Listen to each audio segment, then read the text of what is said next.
Okay, so thank you very much, everybody, for joining me today. And today we're going to look at our lesson 5, which is traditionally the hardest, one of the hardest lessons.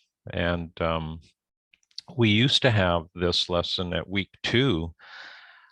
We used to call them weeks, right? When there was just a 10-week program. So lesson 2 used to be dealing with water, and that was quite jolting for a lot of students because they were in the thick of it. So we pushed it along to lesson 5 or week 5, depending on what course you're taking, and it's worked out a lot better.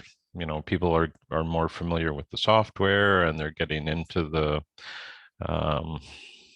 they're sort of dialing into the whole platform and getting their feet wet before getting into this more heavy duty, series of lessons and content that Andrew's put together. So there were a few questions that have come up. Let me just see if I can retrieve those. And certainly happy to take any questions. It's the wrong one.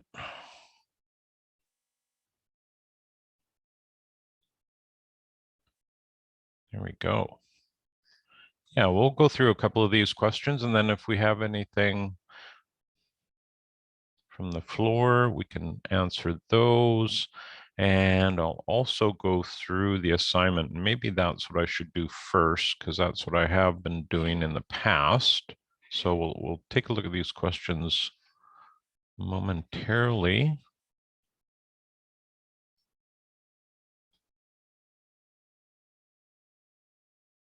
All right. So this is a great, probably one of my favorite parts of permaculture design is dealing with water.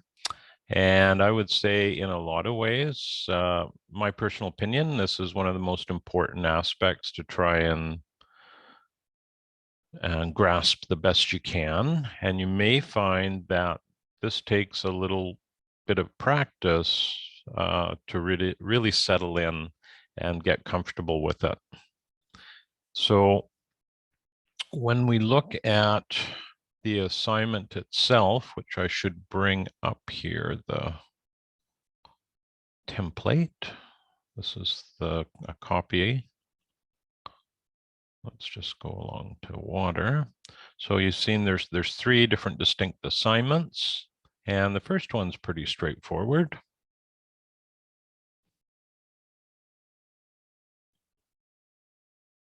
There we go. So we're looking at the water survey, and I don't think there's any great mysteries there. We're really just asking, where does your drinking water come from, and where does the wastewater go?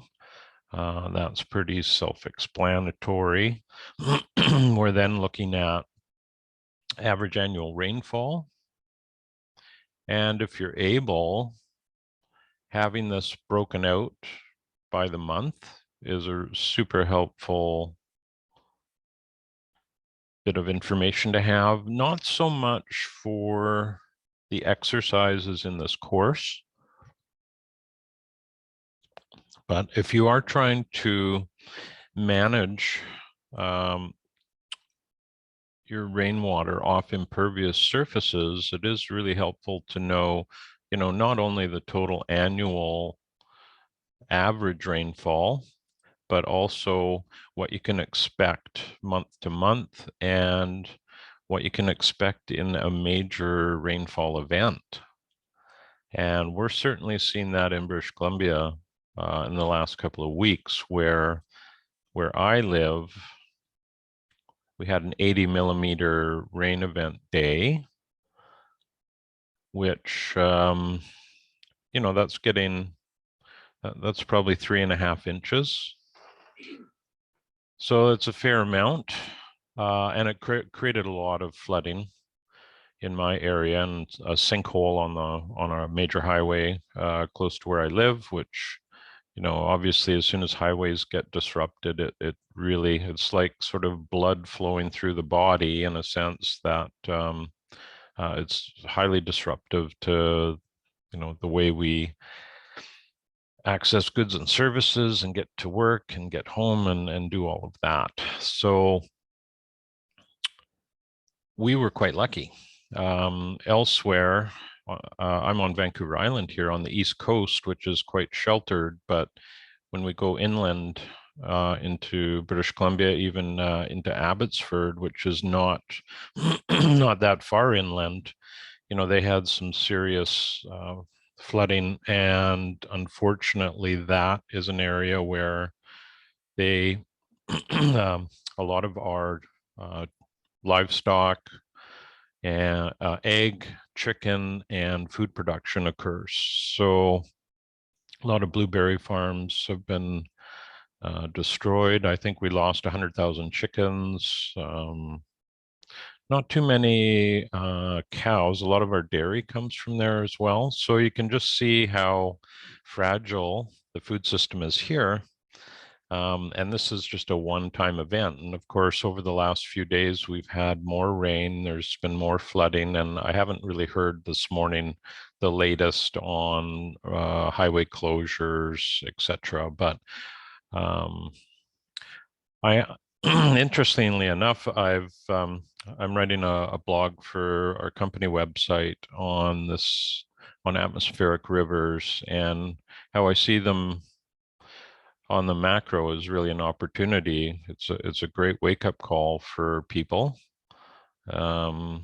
It's also a great opportunity to try and harvest as much of this resource as possible when it falls onto your property.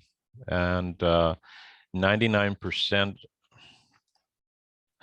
well, maybe not 99%, but a very high percentage of people are going to look at it as a liability. And certainly if you were living in an area that's been flooded and your house was, partially filled with water, you would see that as a liability. There was a really interesting YouTube video that Andrew produced a couple of weeks ago on where to build your home. And that is very timely. It takes a look at on the big picture where we would want to place different structures in our landscape. And in Abbotsford, I should have had a bit of a few images set up here prior, but I apologize for that. But Abbotsford, of course, is lowlands, and that's often where we place our agriculture for a lot of reasons, and one being that's where we have such nice soils. But I was unaware of it. This small city outside of Vancouver,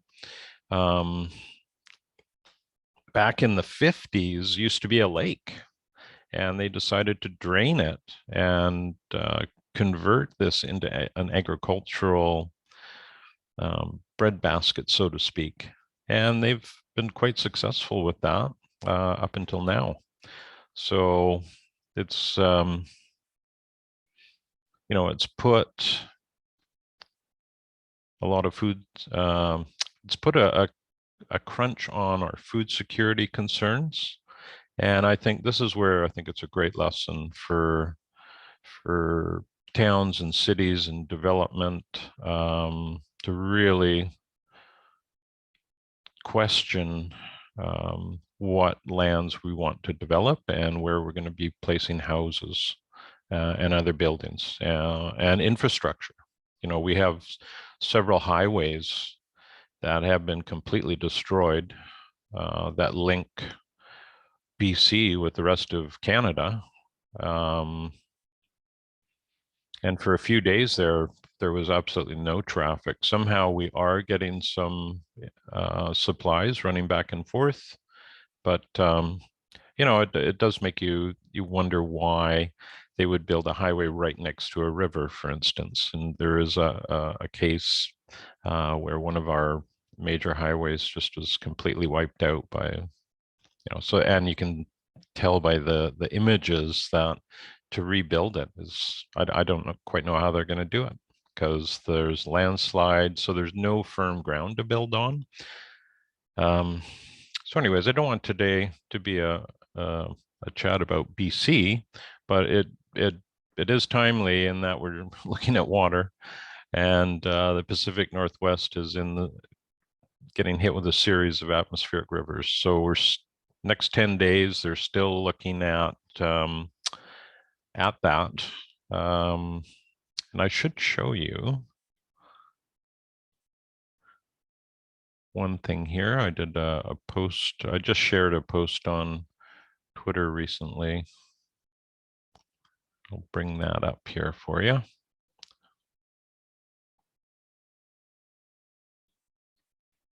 Okay. So this is an image. It's from a fascinating website.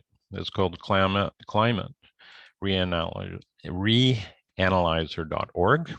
So that it's all about climate change, temperature, it looks at all the anomalies that are going on, and it predicts as best it can forecasts. So this is a forecast I downloaded today, and it's going to cover the next 10 days. And you can see here the coast of British Columbia is expecting, between 8 and 12 inches of rain in the next 10 days.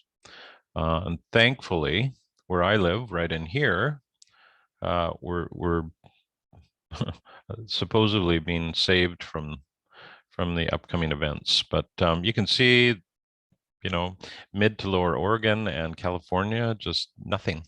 It's quite incredible.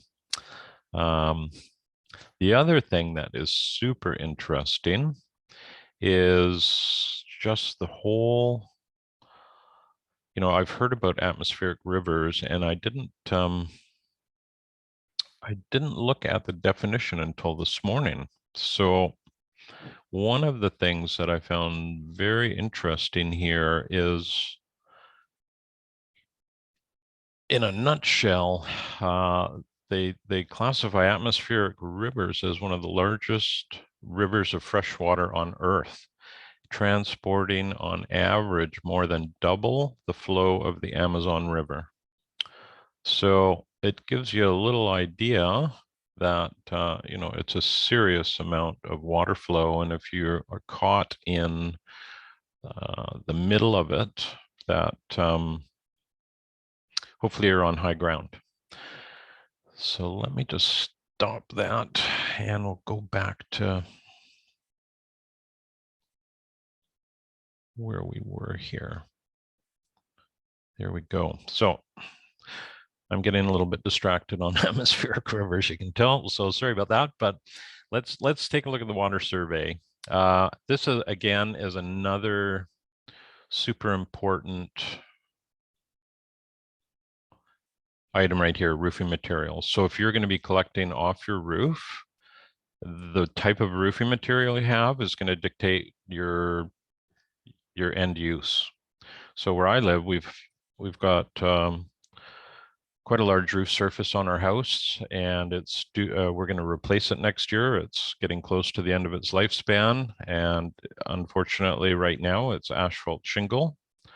And we discovered we really wanted to get metal on our roof surface, because that opens up all sorts of opportunities for us to collect and reuse it for potable use if we need to.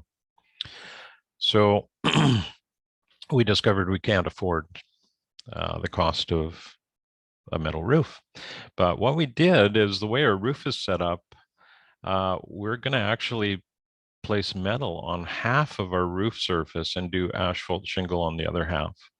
So the one half of our roof that is going to be asphalt shingle is going to be sent into our landscape, and we're going to remediate it in a rain garden. And the other half, which is metal, is going to be collected in cisterns, and which we currently do. We have 13, hold on now. I guess we have about 14,000 gallons of storage.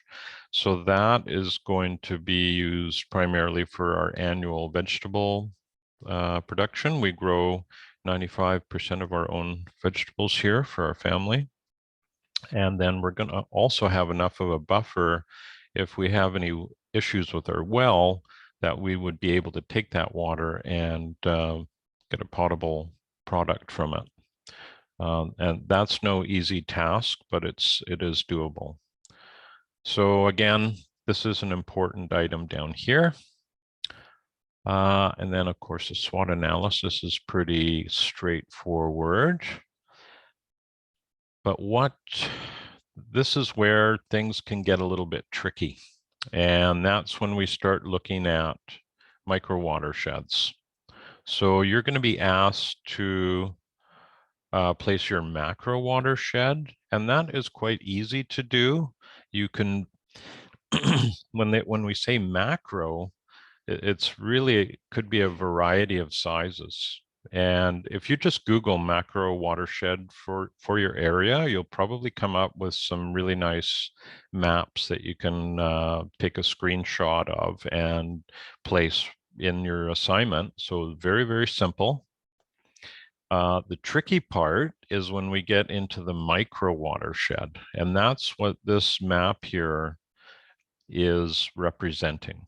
There are a few video tutorials on this, so I would encourage everybody to take a look at those just to see how you would determine with this project design site right here, how would you determine the micro watershed? And that's really defining all the lands above that are above the project site that could potentially be influenced by water runoff. And even though that sounds a little bit daunting, it's actually pretty straightforward to figure out if we just factor this in. So water flows at a right angle to contour.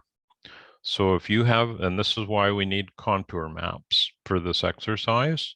So if you have a contour, you know the water is going to flow 90 degrees to that.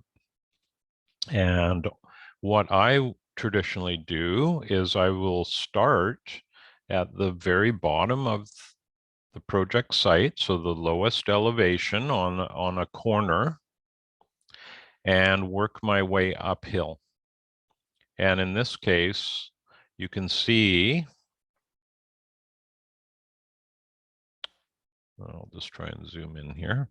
That might not be too easy. There we go. You can see in this example, then the contour, which is directly above this corner, is listed at 460 feet. The next is 470. So we know this is uphill. And we know if a drop of water hits this point, it's going to run 90 degrees to that line and come straight down into the corner of the property. So when you're figuring out your micro watershed, you kind of have to start in that bottom corner and go up to the nearest contour and then draw a line downward, and then do the same exercise as you go uphill, right? Again, there's a video tutorial that I did, and I believe Javin Bernakovich did one as well. And those, I think you'll find super helpful. And most students are going to get this practice exercise pretty close, okay? And you can see actually this is a valley, and that this is in the bottom of the valley. And this is in a really fragile spot. You would not necessarily want to be living here. But again, this is fairly straightforward, and you go all the way around, and you can see this is the top of a slope or top of a hill. This is another high point, and these are all high points. These are These are critical to recognize, and that these high points may be where this line ends up, somewhere on that high point. So I don't want to give away the answer. And this is a really good exercise to go through. So this gives you, there's lots of guidance to complete this practice sheet. And I would, if you can fully understand this process, then you'll have no problem looking at your own project site and the surrounding area and trying to determine where your micro watershed is. If you're in an urban situation, and this is critical, and this is where a lot of people might have trouble, because we have roadways, we have sidewalks, we have gutters, we have catch basins. There's, anywhere we have road infrastructure, there's generally a lot of drainage put in place, and that's why your house doesn't get flooded, right? So the micro watershed in urban environment is actually going to get inhibited or cut off at these roadways. So if you take a look at, let's say you live on a street and your block, that is pretty much going to be the maximum extent of your micro watershed, and in all likelihood, it'll be just part of that. So you'll want to try and get some contour information for that area. And again, you could use Contour Creator. That would work for this exercise. It's not something I would use if you needed to design a site that you needed accurate, very accurate information for, but it is going to be pretty general. But again, it's really going to help with the exercise here.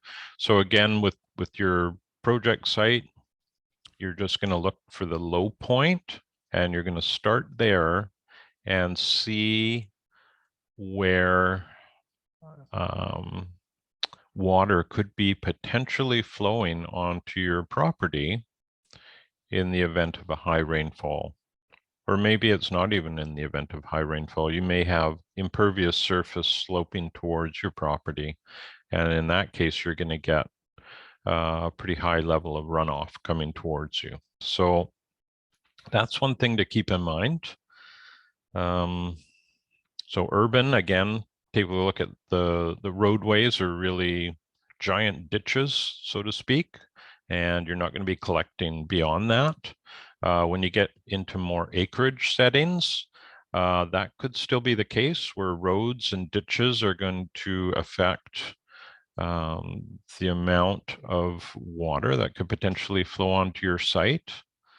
But you do want to look carefully at the properties around you, and that may require you to zoom out quite a bit from your project site if you're on acreage. I know there's a few students here with quite large acreage sites, and it'll be really interesting. They'll be dealing with more of this scenario where your micro watershed may be, many acres. So it's super interesting because it allows you to calculate potentially what is going to come onto your property and influence it. I know where we live, we have 5 acres, and our micro watershed extends about 3 properties uphill from us, and then that's it. And then the topography changes and it goes down into a creek. So, but it's still a substantial potential flow. And fortunately, we have infrastructure to handle that, but others may not. So it's very valuable information. So this is even though I believe there's it's only 1 or 2 points for this exercise. So you might think, oh, it's really not that important. This is important to try and understand. So, and again, it may take you a little while. So don't get discouraged if that's the case. It can be a little bit tricky. So the macro watershed is very straight, I think is quite straightforward. And there are some examples as well on the discussion board, I believe, that Andrew has placed here. Let's just take a look. There we go. So these are some of the components we want to include. We want to place the watershed boundary around that. This is really looking at your micro watershed, because I think it's unlikely you're going to draw your macro, because those are so easy to find online. But the micro here, you can see we have the watershed boundary, and it's just clipping the corner of the design site here. And then we're going to place a basin within that. And in this case, it's just, some fill with some opacity built into it so that we can see through it. And then we want to try and figure out the water flows. And that's all possible if we go back to this exercise here. You're going to be asked to do the same thing. So without having to work too hard, we can see that this is an obvious bottom area that you could maybe this is a creek, or it's certainly a drainage channel. So that's going to be one of your water flows right here.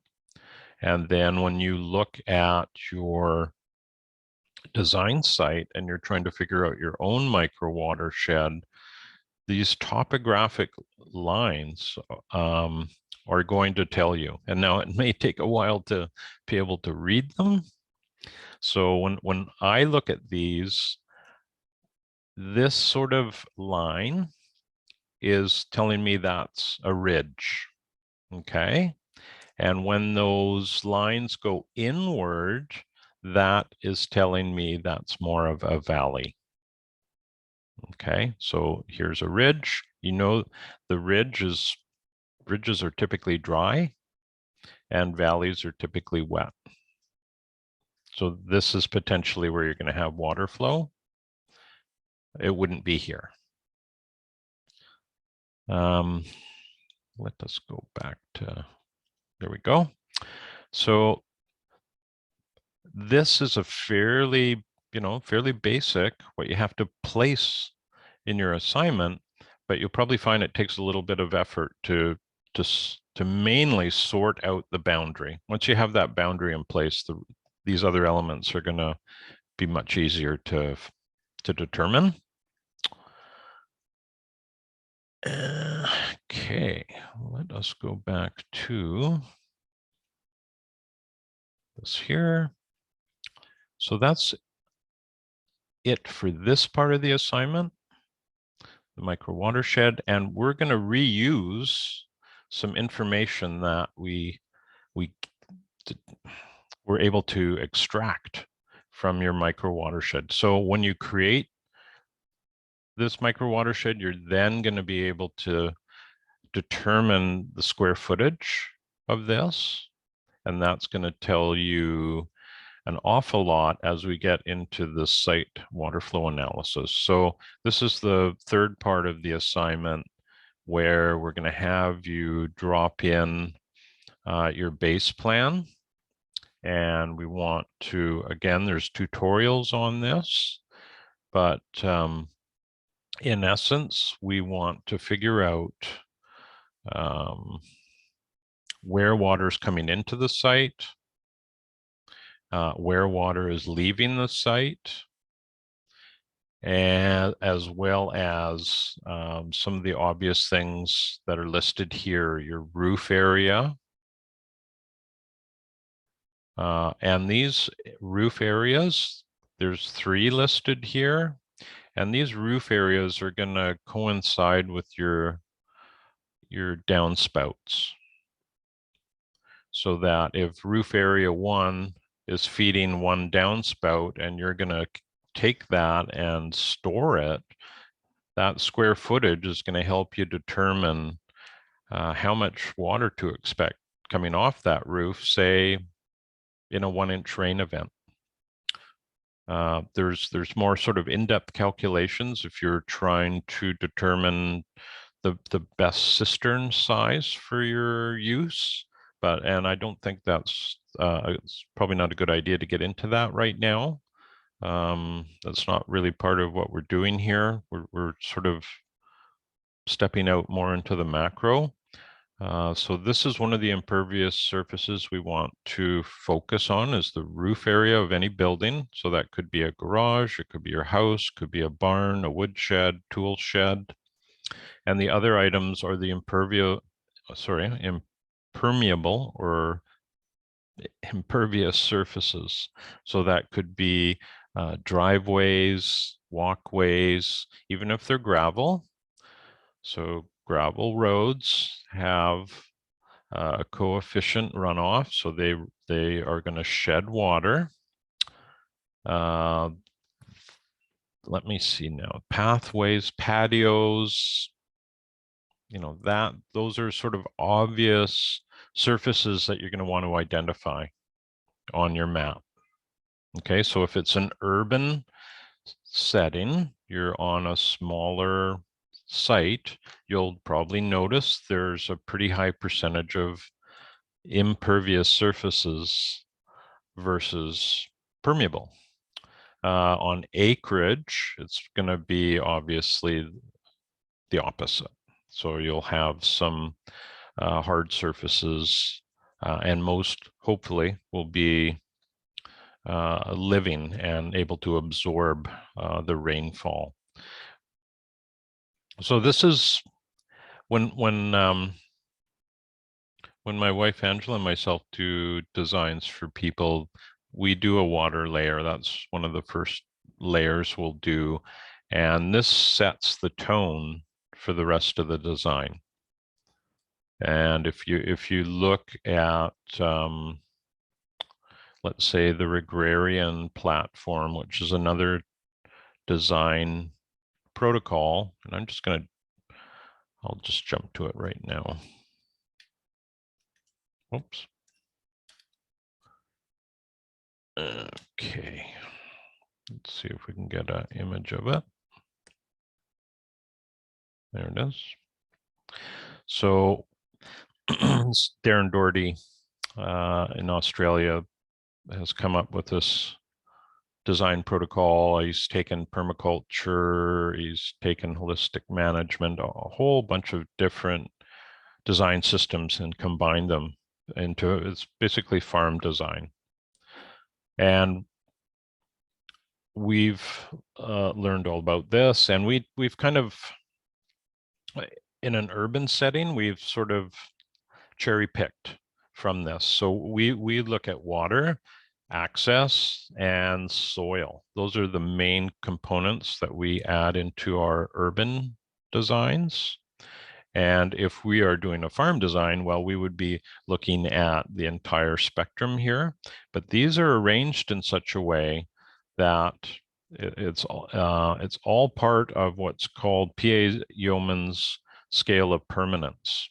So it's harder to change the climate than it is to change your soil. So these top tier items are ones that you want to sort of embrace and work around, rather than trying to change. So imagine trying to change, well, look, if we just back up a little bit, and I was talking about the city of Abbotsford, how it used to be a lake. So there's a great example of people trying to impose their will on a lake and drain it in order to build a city and build an agricultural center. So you can see There's been a failure in the last couple of weeks with that whole concept, and I imagine as we go forward, it's not going to get any better. So if day one they had followed this process to designing habitat, you can see buildings come way after even forestry, access, and water. So we're not here to learn about the Agrarian Platform, but I just wanted to show you that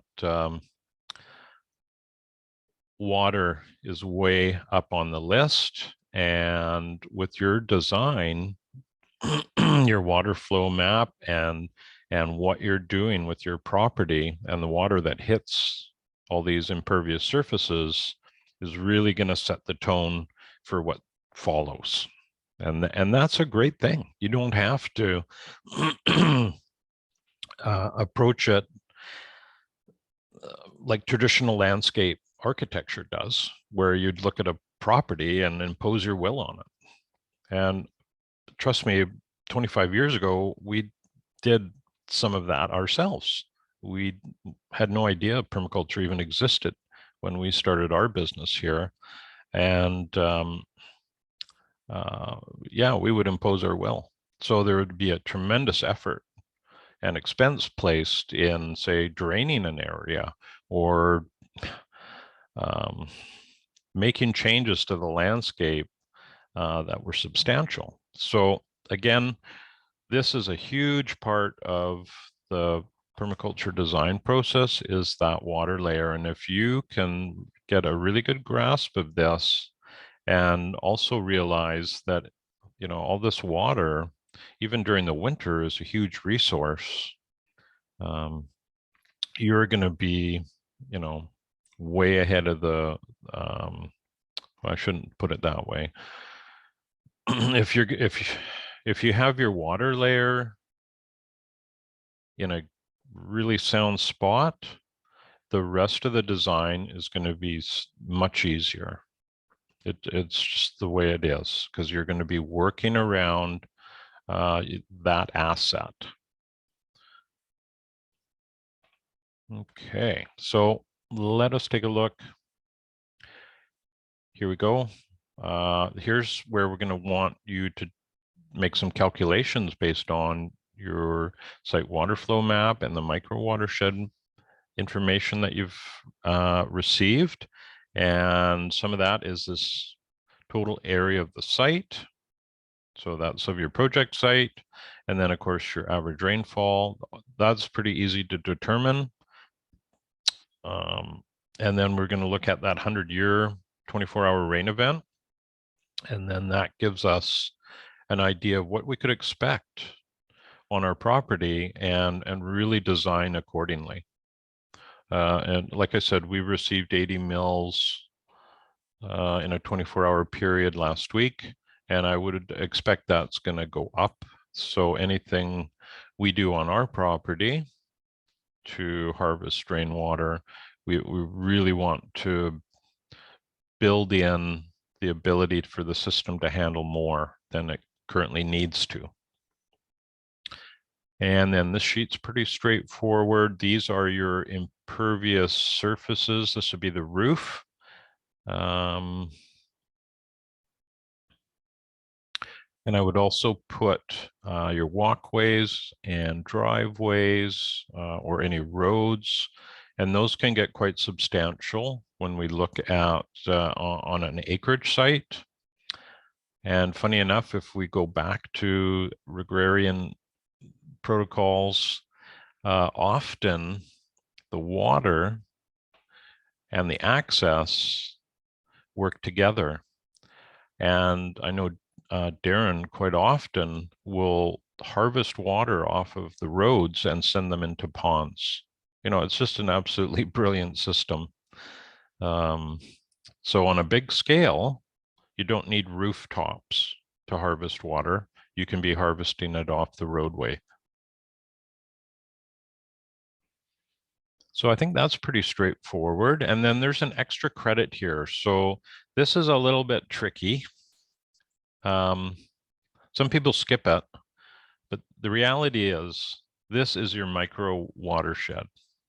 So if you get your micro watershed down pat, you can pop in that map here and it's the same thing. So the previous page, we're looking at your site, your total site area.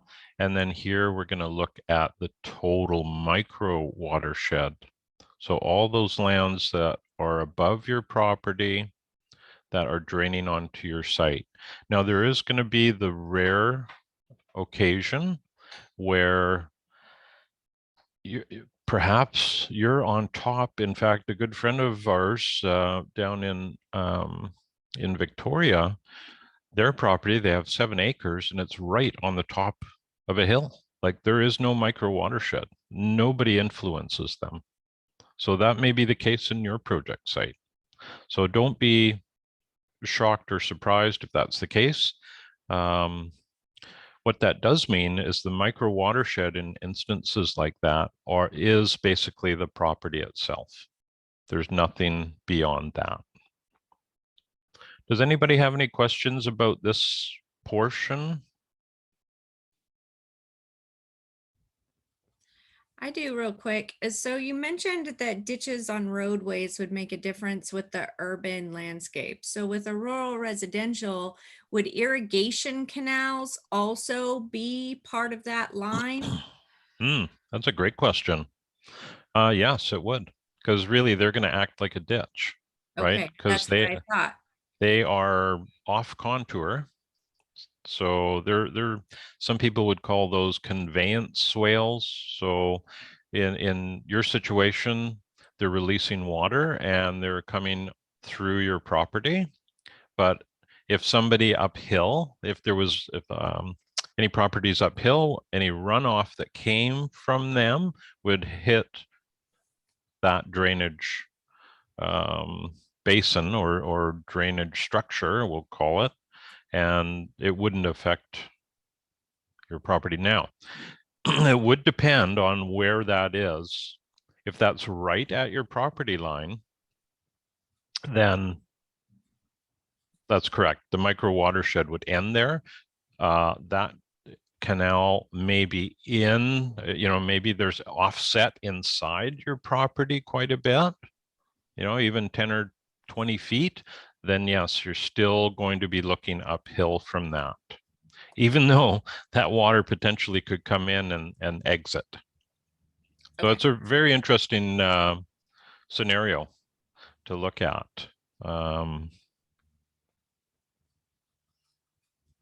It would just mean that the influence from other properties would be on a very small space within your property itself. So does that make sense? Yeah, so the ditches that are on the property that are for the flood irrigation at this time, I would almost treat those like a contour line, correct? Because they dip down maybe 1.5 feet and there's some throughout the property. Right. Well, if you do you have any contour information on your property? Yeah, I do. And we have 2 lines that go through, and there's just a 1 foot difference, it says, but I think there's been earthworks to flatten the ground since then. So Mm-hmm. really the only difference is those irrigation ditches for the flood irrigation on our property. Okay, so do you have information between, say, those ditches and your house? Do you have information for the rest of the property? Yeah, I mean, we have like a bar ditch, there's the irrigation ditch, and it kind of comes in about 20 feet Mm-hmm. on a part of the field. And then that would be, and there's a road back behind the fence on our other property, so that would be a line as well. So we would Mm. just be considering the 2 sides, but I wasn't sure if the irrigation ditch that's on the property would affect how I need to be calculating things. I don't think, yeah, it's very interesting because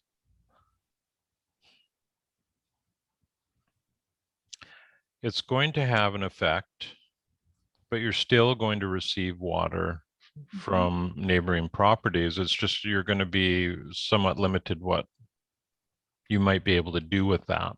Mm-hmm. It also, I think, would depend on where those channels are positioned in terms of the rest of your property's topography. You know, whether they're at the low point, whether they could be higher up. Obviously, they must be higher up or they would be ineffective for your flood irrigation. So would you say they're near the highest point in your property or midpoint? Um, Honestly, I think what they've kind of done so far, and granted, we've only been on the property for about 2 months, it's almost like they've built swales on either side, very small ones, but swales on either side of the ditch, and then just ran the level on the ditch is what's slanted, not so much the land, if that Hmm, makes any sense.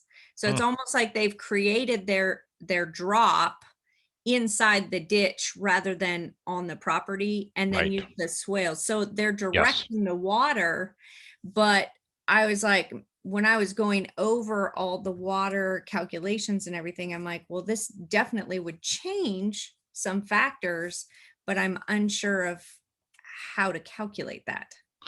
Yeah. Well, it wouldn't, um, you would still be receiving Okay. the same amount if you look at your site as a individual unit, right? That is an outside influence. I gather what you're saying is that they've swaled or ditched towards the flood irrigation channels. Is that right? Mhm. Yes. So that it's they're not the previous owners wanted to drain areas, and that was a convenient place to do it. Mm. Does that sound right? Is that what you think they're Well, doing it with sounds that? like they're putting the water towards the property. The highest point on the property is actually where the house is. Well, that's a good thing. And Yeah. that's kind of like in the front half of the property, Mm. but they actually have the channels, so the water will flow into the property, but it's at a slope where it will head into the property. But I was like trying to calculate, like, do I count that as the lowest point on my contour?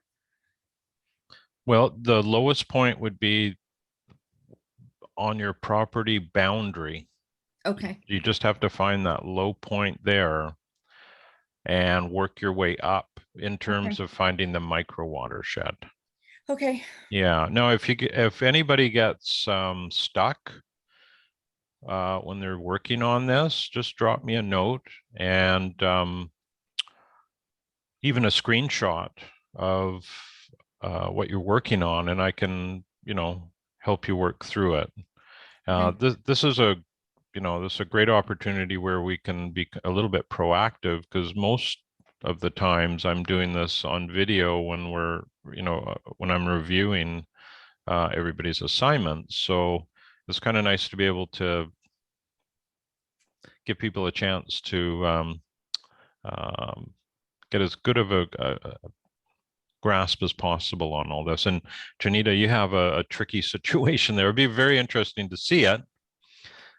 And interesting to see how you extract water off that too. Is that, Okay. yeah. So again,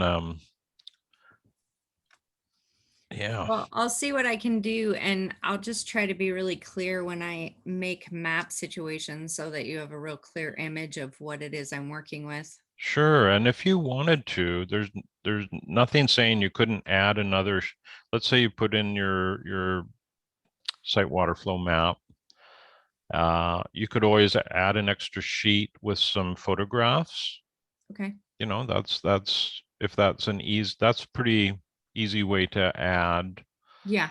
some key visuals there. Okay. Um, yeah, Sounds good. Thank you. yeah, no problem.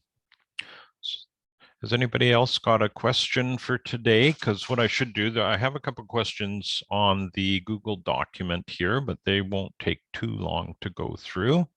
But I'm happy to field any questions from anybody who's on the meeting today. So maybe while everybody's considering that, I will just take a look at what's going on here. So Heritage has a question. So Heritage, your site does not have potable water or wastewater source. Okay. That's a good question. And there's going to be several people that have that because I've seen so many of your projects. I don't remember exactly whose it is, but one person is designing in a park and somebody's designing opposite a community garden. So that's quite right. Answer to Heritage's question would be you basically have to just indicate there's no potable water and no wastewater leaving the site, and that's the way that is. So that is a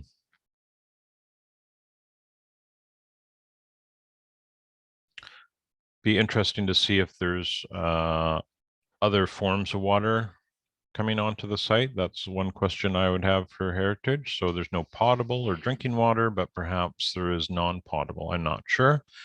And then if that is the case, there's no water whatsoever, then we need to take a look at how we're going to provide supplemental water for any plant material. And often that is going to come from a roof surface. Okay, so Mary, and I think Mary's on the call. Yes, I'm here. Hi, Mary. Thanks Hi. for joining us today. So your question is you have berms on either side of your driveway and there's sort of a high point on the site and surrounding micro watershed. So how do you illustrate this?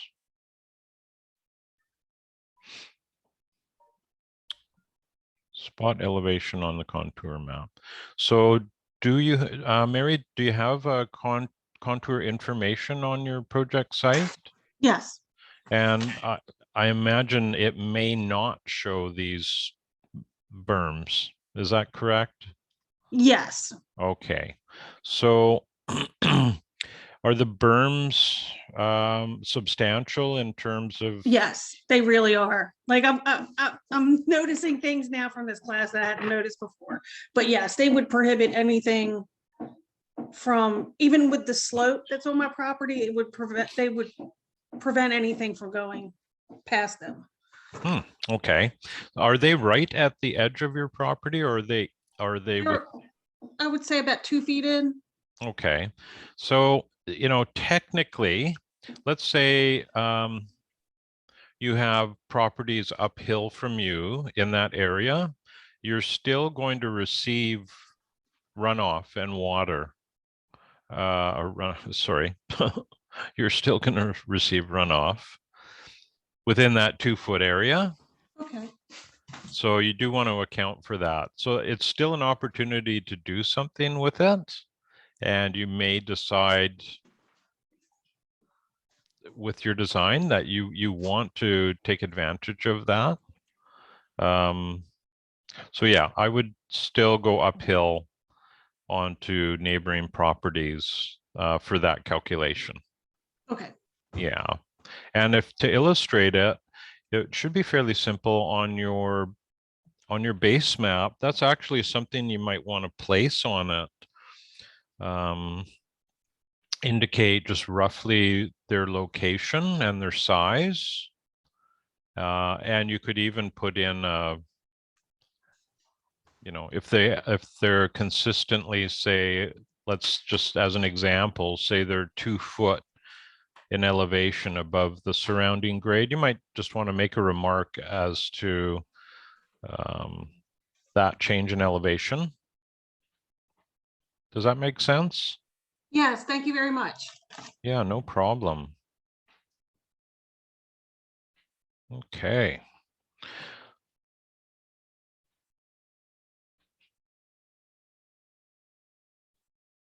Now, I think we've had a good bit of review on what's coming up with this assignment. And again, it is a bit of a tricky one. Here's all of the video resources that are available that you might want to take a look at when it comes to the micro watershed. And there's one here, micro versus macro.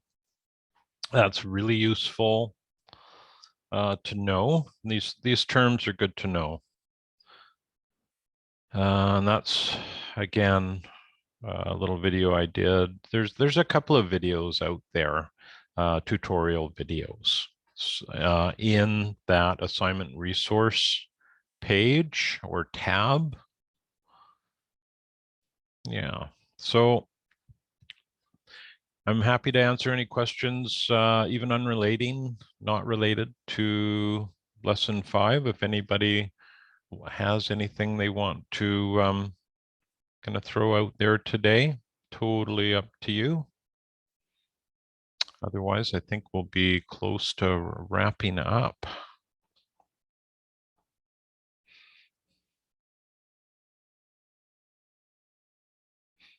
Okay, well, oh, I didn't have my chat open. I should, just in case. No, okay. No problem. Well, I wish everybody a great week, and I hope this has been helpful. Be very interesting to see everybody's assignments next week. I must say that I've been really impressed with everybody's work. So you're all doing fantastic work on your assignments, and it's a pretty steep learning curve that you're all going through. And I think what you're going to find over time is this is probably going to be the beginning of your journey. And the learning just doesn't stop. I've been working with plants and soils and water for over 35 years, and I'm learning something new every day and signing up for new courses. And I just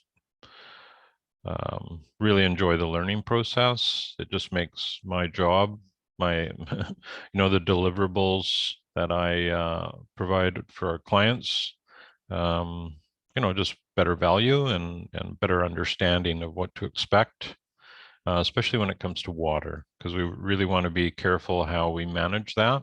And just one parting note before I go is one thing to bear in mind with your not your micro watershed, but when you're looking at go back to it here, when you're looking at that site water flow map, which is really going to, again, set the tone for your design, is often students will collect or propose to collect water off a roof surface, which is a great idea. And that is where, and it sort of stops there. So especially in the Pacific Northwest here, no matter how much storage you have, and like I said, I have 14,000 gallons of storage, there are thousands and thousands of gallons that I don't capture that go to overflow. So think about any cisterns you place, what you can do with that overflow. Once your cistern is topped up, what use could it have in your landscape? And because it is a resource and it's going to drive fertility in your landscape, think about different strategies you might have for those. Often people will overflow a cistern into a rain garden. That's one thing they can do. It might go into a swale.